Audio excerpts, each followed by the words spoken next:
Oluoch. Kawadhi nyime, Jod Bura Par mowuok Kimbo mar Kenya kotelne kod jalup gavana ma Kakamega Ayub Savulo oriwo lwedo kendo siro paro mano ma dwaro keto kom jatend migawo mar arita kwe ma iye Ngire Kithure Kindiki mondo mi okaw kar Rigathi Gachagua. Jotelogo oseyango ni jatend piny osenyiso pogruok ma kind oganda ka jotelo kata kamano nyiso sir ne jatend migawo mar arita Kithure Kindiki mondo bi okaw komno ka Gachagua gol. Bende gilero ni gibiro siro lwedo jotend migepe Musalia Mudavadi lero tend piny Kenya e yiero mar higa ma 2032.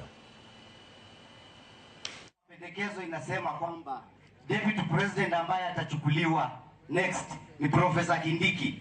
Na hiyo inamaanisha Professor Kindiki akitoka, inamaanisha hiyo kiti ya Ministry ya National Internal Security. Hiyo ikuja sasa Western Province. Yeye anakaa tu Mount Kenya, Mlima vitu gani? Mimi na support impeachment ya Rigiji akwende nyumbani. Na sisi tu tuna heshima kama Wakenya wengine. Kama hiyo kiti Ruto alinegotiate na watu wawili ya deputy. Sasa alinegotiate na Rigiji na nani mwingine? Na waziri Kindiki. Let's be fair. Sisi jamii wa Luhya. Let us be fair.